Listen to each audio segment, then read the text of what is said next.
Mereka ingin dibahas apa permasalahannya, apa solusinya, bagaimana pencegahannya, sahabat ya. Kami melakukan survei di 13 peternak yang ada di Lampung terkait kejadian kami sandran pada 1 minggu yang lalu. Nah, hasilnya seperti ini, sahabat.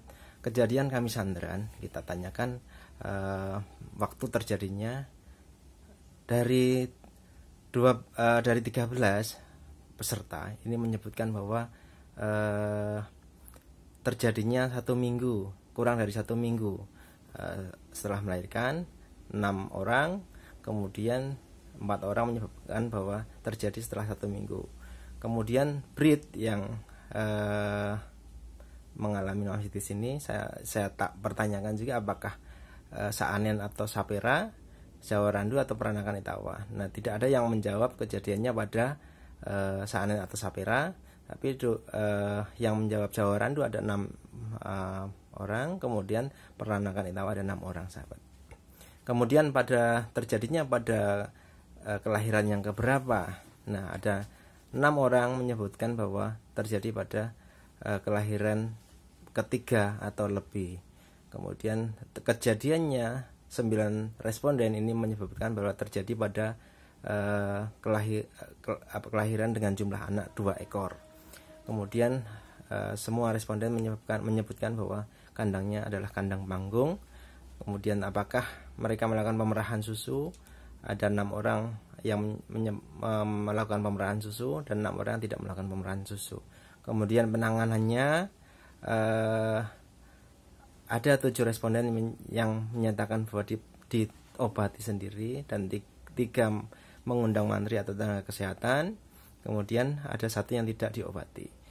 Kesembuhannya 8 dari 13 ekor kambing yang mengalami kami sandran harus dijual ke jagal atau menjadi bangkai atau menjadi kejagal, dijual ke jagal, sahabat, tidak sembuh. Nah, kemudian rata-rata mereka sudah memiliki obat-obatan yang simpel, vitamin B kompleks, antibiotik yang sederhana, kemudian obat cacing, tapi hanya 1 responden yang menyebutkan bahwa mereka punya antibiotik intramamaria, sahabat. Nah, sebenarnya bagaimana sih kami sandran ini? Kami sandran, sebagaimana kita tahu, merupakan radang dari ambing yang disertai dengan gejala demam sampai 40 derajat, 41 derajat, sehingga kambingnya tidak mau makan, membengkak. Biasanya ditandai dari gumpalan atau air susu yang menggumpal ketika memang kita saring pada saringan susu. Kemudian teraba, keras dan sakit pada periode yang sudah parah. Nafsu makannya menurun, nafasnya cepat, malas beraktivitas, dan ketika tidak dilakukan penanganan menjadi parah, menimbulkan kematian, sahabat. Ini yang merugikan. Nah, ini gambar saya ambil dari Mindy Young, dia peternak kambing juga, bahwa kejadiannya biasanya terjadi pada kambing yang memiliki puting atau ambing besar sebelah. Kemudian ukurannya lebih besar, sehingga ukuran puting yang lebih besar tersebut si cempe tidak bisa menyusui ke puting ini. Ukurannya lebih rendah, kemudian ukurannya lebih besar juga, sehingga dia tidak bisa menyusu, sehingga susu yang tertinggal di dalam kantong-kantong ambing ini atau di puting ini dia akan menjadi sarana yang paling bagus untuk pertumbuhan dan untuk multiplikasi perbanyakan dari bakteri-bakteri penyebab mastitis, sahabat ya. Nah, pada teorinya, pada umumnya, bahwa setiap produksi susu hari itu harus dihabiskan hari itu. Karena ketika hari itu berproduksi kemudian tidak dihabiskan, maka peluangnya menjadi basi di dalam, kemudian menjadi pertumbuhan untuk si bakterial penyebab kami sandran. Nah, sahabat, bagaimana kita bisa mendeteksi dini supaya tidak terjadi kerugian yang besar ketika sudah parah, tidak bisa diobati? Ada namanya uji alkohol, sahabat. Uji alkohol ini setiap pemerahan susu kambing ataupun susu sapi, kita bisa ambil 3 ml dengan 3 ml alkohol 70%, atau ini 50-50, tidak harus 3 ml. kemudian dicampur merata, digoyang-goyang dalam tabung.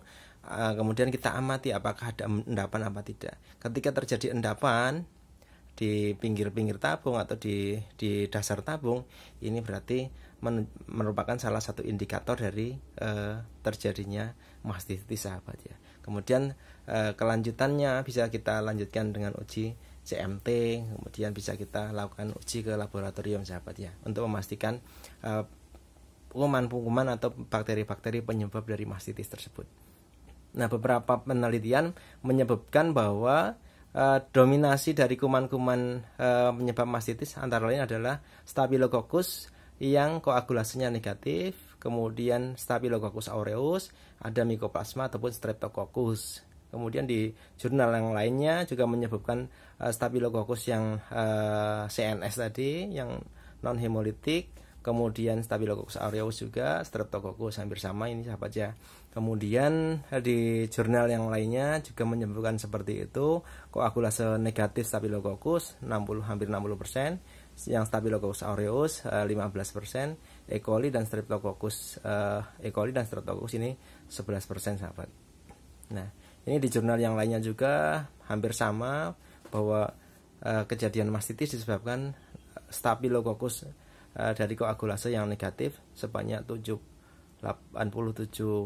ekor atau 75% dari populasi yang diambil, sahabat.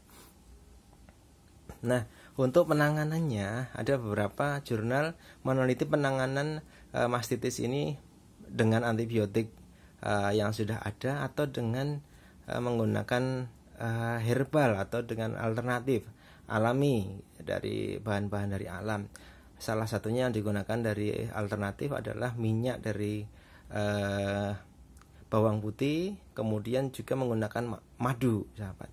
Nah, ini ternyata dibandingkan dengan penisilin, gentamisin, ampicillin atau antibiotik yang lain, vancomycin, kemudian amikacin, erythromycin, ini ternyata penggunaan obat-obat yang alternatif ini memiliki daya hambat yang cukup bagus, sahabat ya. Dia mempunyai daya hambat seperti itu. Jadi zona inhibitasinya, zona hambatnya bisa sampai 23, 26, 28. Ini cukup tinggi, cukup bagus, Pak. Sementara antibiotik yang lainnya seperti vancomycin, kemudian amikacin ini hanya 25 dan 21. Ini sudah hampir menyamai, sahabat. Jadi bisa menggunakan herbal, tetapi monggo kita dibaca dengan detail lagi nanti jurnal ini seperti apa penggunaannya. Apakah penggunaannya hanya in vitro di laboratorium atau sudah aplikasi di lapangan, sahabat ya. Nah, ini juga si Kumar melakukan penelitian tentang penggunaan antibiotik untuk mengatasi mastitis ini. Tadi yang kita sebut sebagai Staphylococcus yang koagulase negatif atau Staphylococcus yang aureus. Ini kita lakukan uji beberapa antibiotik. Nah, ternyata beberapa yang hasilnya cukup bagus. Nah, salah satunya kita bisa lihat yang angkanya tinggi-tinggi ini, sahabat ya. 83%, 79% ini hasilnya bagus-bagus. Nah, yang ternyata yang tertinggi sekali adalah tadi adalah tetrasiklin. Ya, yang TE ini tetrasiklin cukup bagus hasilnya, sahabat. Nanti ketika memang harus menggunakan antibiotik yang ini intra mamaria, bisa menggunakan jurnal-jurnal ini atau bisa membuka kembali video ini, sahabat ya. Kemudian beberapa peternak juga menggunakan alternatif lainnya, menggunakan daun sirih, di mana daun sirih kita tahu bahwa dia merupakan bahan yang memiliki kandungan antiseptik untuk cuci tangan dan segala macamnya, dan sedikit memiliki antibiotik dari beberapa jurnal. Kemudian dia juga di beberapa tulisan menyebutkan mempunyai antipiretik, penurun panas, sahabat ya. Jadi memang secara keilmuan ini bisa digunakan, namun nanti mungkin boleh ditindaklanjuti dengan penelitian yang lebih bagus lagi, yang didesain dengan lebih baik lagi, supaya benar-benar pasti kalaupun dibuat ekstrak maka dosisnya berapa dan segala macamnya. Nah, sahabat, untuk pencegahannya seperti apa? Pencegahan mastitis, ini mastitis asal dari bakteri-bakteri tersebut biasanya adalah dari lingkungannya, sahabat. ada di lingkungan atau ada di sekitar ambing, ada di sekitar tubuhnya si kambing. Kemudian ketika memang ada putingnya membuka atau setelah pemerahan atau yang lainnya, sehingga dia masuk. Ketika memang di dalam ada susu yang tertinggal, yang pemerahannya tidak apuh, ini bisa untuk menjadi media berkembang biak si kuman-kuman tersebut. Jadi kebersihan kandang atau alat-alat pemerahan wajib dilakukan dengan baik, higienis dan sanitasi peralatan. Kemudian ada celup puting sebelum dan sesudah pemerahan. Sebelum pemerahan kita cuci dulu, kita lap dulu dengan anduk. Ada yang menggunakan air hangat, ada yang menggunakan air biasa, tetapi anduk bersih kita lap, kita bersihkan, kemudian kita perah. Nah, sahabat, usahakan ketika pemerahan si kambing dalam kondisi dia makan. Kemudian sampai akhir pemerahan juga kondisinya masih makan. Ini mengantisipasi supaya ketika dia sudah diperah, masih aktivitas makan, dia tidak langsung duduk. Ketika memang dia habis diperah kemudian dia langsung duduk, khawatirnya si lubang dari puting ini dia belum menutup sempurna, sehingga ketika memang ada kuman-kuman tersebut di atas, ini bisa masuk ke dalam puting dan masuk ke dalam ambing, bisa menyebabkan mastitis, sahabat. Nah, jadi ada celup puting, biasanya menggunakan iodium povidon. Kemudian lakukan deteksi dini mastitis, perah, kemudian hasil pemerahannya disaring dengan dengan kain saring, sehingga kita lihat apakah ada gumpalan apa tidak, sehingga untuk deteksi dini supaya terdeteksi ketika memang dia mastitis, atau tadi menunjukkan uji alkohol, sahabat ya. Kemudian perhatikan breed kambing perah yang tidak diperah. Contoh kambing-kambing peranakan Etawa, ini ada breed perah yang mana ketika di masyarakat yang tidak melakukan pemerahan, ini harus diperhatikan. Ketika memang badannya ukurannya sudah besar, kemudian ambingnya sudah besar, ini harus hati-hati. Ketika salah satunya membesar, kemudian tidak diminum sama si cempenya, ini harus segera diperah, harus segera dibuang. Atau mungkin kalau memang di pertama pemerahan harus diperah dulu, kemudian dilakukan pasteurisasi. Nah, ini kolostrumnya kalau nggak dimanfaatkan juga sayang, namanya pas kelahiran kemudian dia tidak diperah, bisa diperah kemudian disimpan di refri atau dibekukan. Nanti suatu saat memang dibutuhkan untuk cempe yang lain, ini bisa dimanfaatkan, tinggal ditowing lagi. Nah, intinya harus diperah ketika memang terjadi terlihat bahwa salah satu puting ini besar sebelah, ini indikasi bahwa salah satunya tidak diminum oleh si cempe.